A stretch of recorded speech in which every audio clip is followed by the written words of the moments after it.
الحمدللہ رب العالمین والصلاة والسلام علی سید المرسلین اما بعد فاعوذ باللہ من الشیطان الرجیم بسم اللہ الرحمن الرحیم۔ آئیے درود و سلام کے 4 صیغے مل کر پڑھتے ہیں۔ الصلاۃ والسلام علیک یا رسول اللہ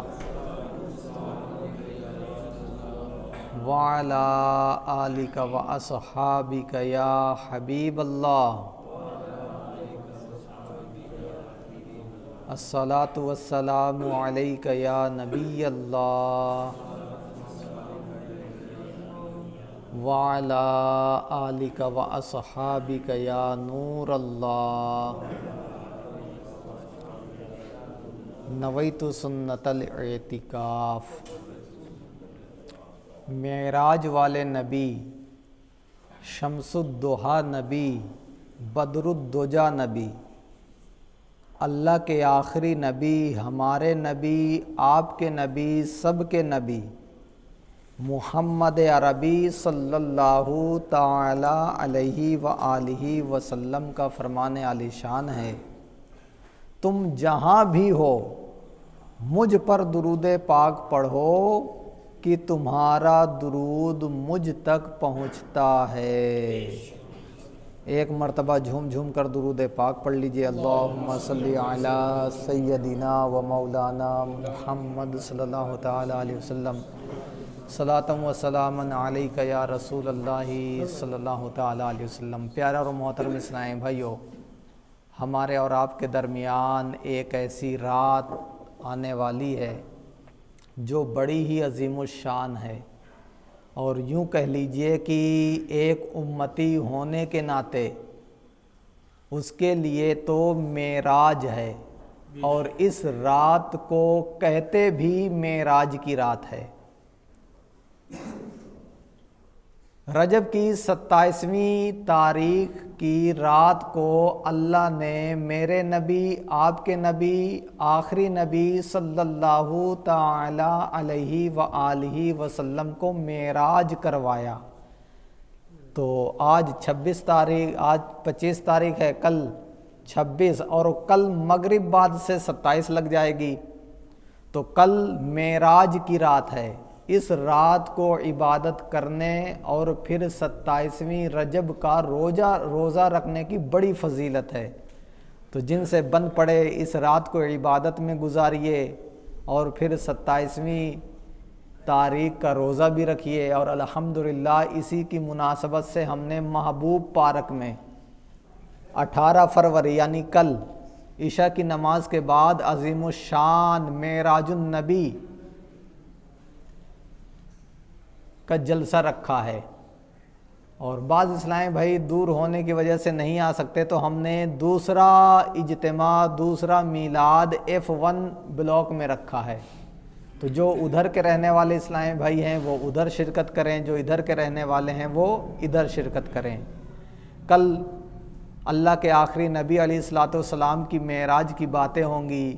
یہاں پر وقت مختصر ہے، تو میں آپ کو چند جھلکیاں بتاتا چلوں کہ کل کے بیان میں ہم نے کیا سننا ہے۔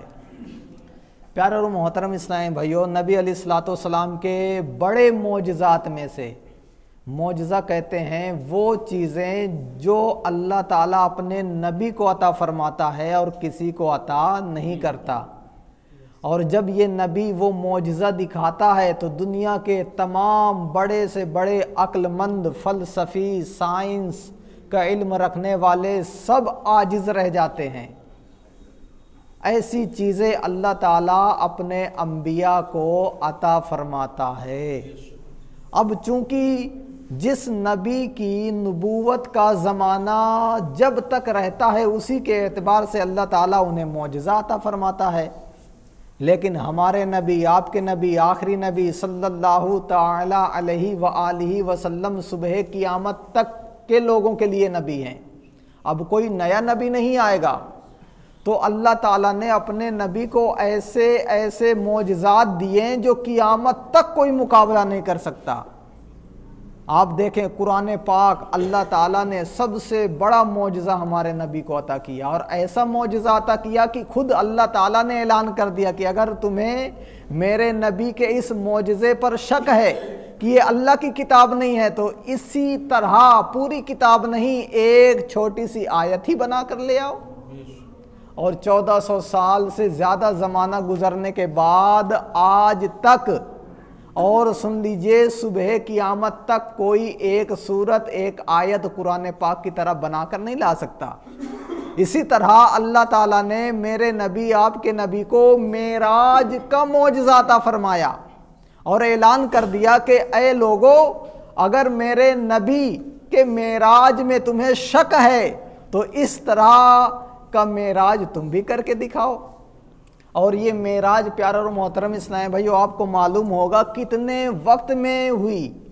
حالانکہ ہمارے نبی علیہ الصلوۃ والسلام مکہ مکرمہ سے بیت المقدس گئے، پھر وہاں امامت نبیوں کی فرمائی، پھر وہاں سے پہلے آسمان، پھر نبیوں سے ملاقات دوسرے آسمان، نبیوں سے ملاقات تیسرے آسمان، چوتھے آسمان، پانچویں آسمان، چھٹے آسمان، ساتویں آسمان، ملاقات ہوتی چلی گئیں، پھر عرش اعظم آیا، پھر لوح، پھر کرسی، پھر جنت کو دیکھا، دوزخ کو دیکھا، پھر اللہ تعالیٰ کا دیدار کیا۔ کتنا لمبا سفر ہے، لیکن جب گئے تھے تو وضو فرما کر گئے تھے، اور جب وضو آپ نے کیا تو پانی زمین میں بہنے لگا، اور جب واپس آئے تو وہ زمین پر پانی بہ ہی رہا تھا، یعنی ابھی زمین وہ پانی سوکھ بھی نہیں پائی تھی۔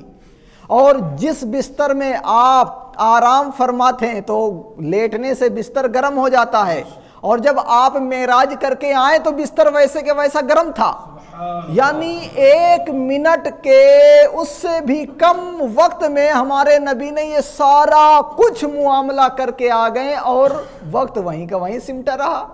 تو یہ اصل میں اس لیے تھا کہ آگے چل کے سائنس کا زمانہ آنے والا ہے۔ لوگ اگر یہ ہوتا کہ اللہ تعالیٰ نبی علیہ الصلوۃ والسلام کو یہ معراج کا معجزہ کئی سالوں پر عطا فرماتا، یعنی معراج میں جو سرکار نے سیر کیا وہ کئی سالوں پر مشتمل ہوتا، تو لوگ اعتراض کرتے صاحب سال بھر کا سفر تو ہم ایک دن میں کر لیتے ہیں۔ امریکہ آپ یہاں سے جائیے، اگر پیدل جائیے تو سال سے زیادہ لگے گا، لیکن آج کل ہم ایروپلین سے 14 گھنٹہ 15 گھنٹے کے سفر میں پہنچ جاتے ہیں، 24 گھنٹے بھی نہیں لگتے۔ تو آنے والے وقت میں لوگ اعتراض کر سکتے تھے کہ نبی کی خصوصیت کیا ہے، انہوں نے تو 23 سال اتنے سال میں معراج کیا، ہم تو امریکہ اتنے سال میں پہنچ جاتے ہیں۔ اور اب تو ٹائم ٹریولز بھی اس کا سائنس اقرار کر رہی ہے کہ ٹائمنگ کے ذریعے سے اور نور یعنی روشنی لائٹ کا جو سفر ہے، جو اس کی رفتار ہے، اسپیڈ ہے، اس کی بھی بات کرنے لگی ہے۔ تو پھر لوگ اعتراض کر سکتے تھے نبی تو بہت دھیرے چلتے ہیں۔ تو اللہ تعالیٰ نے اس مختصر سے عرصے میں معراج کروا کے قیامت تک کے لوگوں کو چیلنج دے دیا کہ جس طرح میرے نبی کی رفتار ہے اس رفتار میں چل کے دکھاؤ تو بتائیں۔ اور قیامت آ جائے گی لیکن کوئی چل نہیں پائے گا۔ پیارے اور محترم اسلام بھائیو، اسی طرح معراج کے متعلق بہت سارے سوالات ہیں، ان میں سے 10 سوال میں نے یہاں پر لکھے ہیں، اور اللہ تعالیٰ کی حکمت اور اللہ تعالیٰ کی رحمت دیکھیے کہ اللہ تعالیٰ نے ان 10 سوالوں میں سے 5 کے جواب صرف معراج کے لفظ میں ہی دے دیے ہیں۔ یعنی معراج کروانے کے بعد لوگ اعتراض کرتے ہیں، اس سے پہلے اللہ تعالیٰ نے اپنے نبی کے اس سیر، اس سفر کا نام ہی معراج رکھ دیا، جس سے ان 5 سوالوں کے جواب ملتے ہیں۔ پہلا سوال ہے کہ یہ معراج کس کو کرائی گئی، دوسرا سوال ہے کہاں کرائی گئی، نمبر 3 کب کرائی گئی، نمبر 4 کس کے پاس کرائی گئی، نمبر 5 کس حالت میں کرائی گئی، نمبر 6 مکے سے ہی کیوں کرائی گئی، نمبر 7 بیت المقدس میں کیوں لے جایا گیا، نمبر 8 کم وقت میں کیوں کرائی گئی، نمبر 9 آسمانوں میں نبیوں سے ملاقات کیوں کروائی گئی، اور نمبر 10 معراج ہی کیوں کروائی گئی۔ یہ 10 سوال ہیں، ابھی اور بھی سوال بچتے ہیں لیکن یہ جگہ اور پھر وقت کی قلت کی وجہ سے میں نہیں لکھ سکا۔ اب ان سوالوں کے جوابات پیارے اور محترم اسلام بھائیو سنیے اور اپنے ایمان کو تازہ کیجئے کہ ہمارا اسلام کتنا خوبصورت مذہب ہے کہ اس کے ناموں ہی میں نہ جانے کتنے سوالوں کے جوابات پوشیدہ ہوتے ہیں، چھپے ہوتے ہیں۔ پہلا سوال کس کو کرائی گئی؟ اللہ نے اپنے نبی کے اس سفر کا نام معراج رکھا، اور اس معراج میں پہلے میم ہے۔ وہ میم اشارہ کر رہی ہے کہ یہ سوال کرنے والے کس کو کرائی گئی؟ یہ میم کہہ رہی ہے محمد کو کرائی گئی۔ دوسرا سوال کہاں کرائی گئی؟ اب دوسرا حرف دیکھیے عین، یہ عین بتا رہا ہے کہ عرش اعظم سے بھی ماورا کروائی گئی۔ تیسرا سوال کب کروائی گئی؟ معراج کا تیسرا حرف لیجئے را، یہ را بتا رہا ہے کہ دن کو نہیں رات کو معراج کروائی گئی۔ چوتھا سوال کس کے پاس کروائی گئی؟ معراج کا چوتھا حرف دیکھیے الف، یہ الف بتا رہا ہے کہ اللہ تبارک و تعالیٰ کے پاس کروائی گئی۔ اور نمبر 5 کس حالت میں کروائی گئی؟ جب ان چاروں کے سوالات کے جوابات لوگوں کو مل گئے تو یہ اعتراض کرنے لگے صاحب نبی کو معراج تو رات میں سوتے سوتے ہوئی ہے، جاگتے جاگتے تھوڑی ہوئی ہے۔ تو اللہ نے اپنے نبی کے اس سفر کا نام معراج رکھا، اور معراج کا 5واں حرف جیم رکھا، اور یہ جیم بتا رہا ہے نبی کو معراج سوتے سوتے نہیں جاگتے جاگتے ہوئی ہے۔ معراج میں 5 سوالوں کے جوابات رب تعالیٰ نے عطا فرما دیے ہیں۔ اچھا اب آگے دیکھیے مکے سے کیوں کروائی گئی؟ کہیں اور سے کروائی جاتی؟ اگلا سوال بیت المقدس میں کیوں لے جایا گیا؟ ڈائریکٹ مکے سے آسمان کی جانب سفر ہو جاتا، بیت المقدس کیوں لے جایا گیا؟ نمبر 8 کم وقت میں کیوں کروائی گئی؟ یہ سائنس والوں کے لیے ہے کہ اگر کم وقت میں نہ کروایا جاتا تو پھر سائنس کہتی کہ ہم تمہارے نبی سے بھی افضل ہیں، ہم تو اتنی سپیڈ سے سفر کرتے ہیں، تمہارے نبی تو اتنے کم رفتار ہیں۔ آسمانوں میں نبیوں سے ملاقات کیوں کروائی گئی؟ تو یہ بقیہ 5 سوالوں کے جوابات انشاءاللہ کل ہمارا محبوب پارک میں 18 فروری یعنی کل عشاء کی نماز کے بعد عظیم الشان میلاد کانفرنس ہونے جا رہی ہے۔ اس میں تمام اسلامی بھائی شرکت کریں، اور ان 5 سوالوں کے جوابات انشاءاللہ ہم وہاں بیان کریں گے۔ پھر ہم یہ بھی بیان کریں گے کہ اللہ تعالیٰ نے جن لوگوں کی ہدایت کے لیے بھیجا، جن کو نبی کہتے ہیں، تو اللہ تعالیٰ نے ان کا نام نبی کیوں رکھا؟ نبی میں کیا راز پوشیدہ ہے؟ کوئی اور نام دے دیا جاتا، لیکن اللہ تعالیٰ نے نبی ہی نام دیا۔ تو نبی کا معنی کیا ہے اور نبی کے معنی میں کیا راز پوشیدہ ہے؟ انشاءاللہ وہ راز بھی ہم معلوم کرنے کی کچھ نہ کچھ کوشش کریں گے۔ پیارے اور محترم اسلامی بھائیو، معراج یہ نبی علیہ الصلوۃ والسلام کے بڑے معجزات میں سے ہے، اور اس دور ہی کا یہ معاملہ نہیں ہے، پچھلے دور کا بھی معاملہ ہے کہ بعض لوگوں کو شک ہوتا ہے یار نبی کو اتنا بڑا سفر اتنے کم وقت میں کیسے کرا دیا گیا؟ یہ تو ممکن ہی نہیں ہے۔ تو پیارا اور محترم اسلامی بھائیو سن لیجئے، معجزہ کہتے ہی اس کو ہیں جو عقل میں نہ آئے۔ اگر عقل میں آ جائے تو وہ معجزہ ہی نہیں ہے۔ یہی اعتراض ایک بزرگ کے مرید نے کیا تھا۔ غوث اعظم رضی اللہ تعالیٰ عنہ کے زمانے کے ایک بزرگ ہیں شہاب الدین سہروردی رحمۃ اللہ تعالیٰ علیہ، جن سے سلسلہ سہروردی چلتا ہے۔ یہ فرماتے ہیں کہ ایک بزرگ کے مرید کو معراج مصطفیٰ پر شک تھا کہ اتنا لمبا سفر اور اتنے کم وقت میں، کہ جب گئے وضو کر کے گئے اور جب واپس آئے تو وضو کا پانی ابھی بہ رہا تھا، بستر گرم تھا، یہ کیسے ہو سکتا ہے؟ جب اس کو یہ شک آیا تو اس کی ذمہ داری یہ تھی کہ ہر جمعہ کو صوفیہ کے مصلے اٹھا کر جامع مسجد میں بچھائے اور نماز کے بعد ان مصلوں کو اٹھا کر خانقاہ میں رکھ دے۔ لہٰذا جمعہ آیا اور جمعہ کے دن اس کے گھر میں مہمان کو بھی آنا تھا۔ اس نے جلدی مارکیٹ گیا اور مارکیٹ میں مچھلی خریدی اور اپنی بیوی کو دیا کہ جلدی پکا دینا، جمعہ کے بعد کچھ مہمان آئیں گے تو ان کو کھلانا ہے۔ یہ دے کر خانقاہ کی جانب بڑھا، خانقاہ سے مصلی اٹھایا اور جامع مسجد کی جانب جانے لگا۔ راستے میں دریائے دجلہ آ گئی۔ اس نے سوچا جمعہ کا دن ہے، لاؤ غسل بھی کر لیتے ہیں۔ مصلی کنارے پر رکھا، غسل کرنے کے لیے اس نہر میں ڈبکی لگایا کہ جب ڈبکی لگا کر اٹھا تو دیکھا کہ معاملہ ہی دوسرا ہے، منظر ہی دوسرا ہے۔ باہر نکل کے لوگوں سے پوچھا کہ یہ کون سا شہر ہے؟ لوگوں نے بتایا یہ مصر ہے۔ بڑا تعجب میں پڑ گیا کہ میں تو بغداد میں تھا، یہ مصر کہاں سے پہنچ گیا؟ خیر وہ شہر میں گھوما تو یہ سونار کا کام کرتا تھا، ایک سونار کی دکان میں گیا، اس سے پوچھا کہ بھائی مجھے کام پہ رکھو گے؟ اس نے کہا ٹھیک ہے رکھوں گا۔ یہ کام کرنے لگا، اتفاق سے اس سونار کی ایک لڑکی تھی، اس نے اس کا کام اور اس کا اخلاق دیکھا تو اپنی بیوی سے شادی کر دیا، 2 بچے ہوئے۔ 2 بچے ہونے کے بعد پھر یہ غسل کرنے کے لیے مصر کے دریا میں گیا، اور جو ہی ڈبکی لگایا اور ڈبکی لگا کے اٹھا تو پھر یہ بغداد کا منظر کہ وہی منظر ہے، مصلی موجود ہے۔ لہٰذا یہ جلدی جلدی کپڑے پہن کے مصلی اٹھایا اور جامع مسجد کی جانب بھگا تو دیکھا کہ لوگ جوگ در جوگ جمعہ پڑھنے کے لیے آ رہے ہیں۔ لہٰذا اس نے مصلی بچھایا، صوفیہ آئے نماز پڑھیں، یہ مصلی اٹھا کے خانقاہ میں رکھا۔ گھر گیا تو بیوی مچھلی بنانے میں مصروف، اتنے میں مہمان آ گئے، یہ کھلایا۔ یہ سارا معاملہ دیکھ کر بڑا دنگ رہ گیا، اپنے پیر صاحب کے پاس گیا اور سنایا کہ حضور ایسا معاملہ میرے ساتھ ہوا۔ تو پیر صاحب نے کہا کہ کیا تجھے معراج مصطفیٰ کے متعلق کوئی شک تھا؟ تو اس نے کہا جی ہاں۔ تو انہوں نے کہا کہ اللہ تعالیٰ نے تجھے بچا لیا، جا مصر جا اور اپنی بیوی اور بچوں کو لے کر آ۔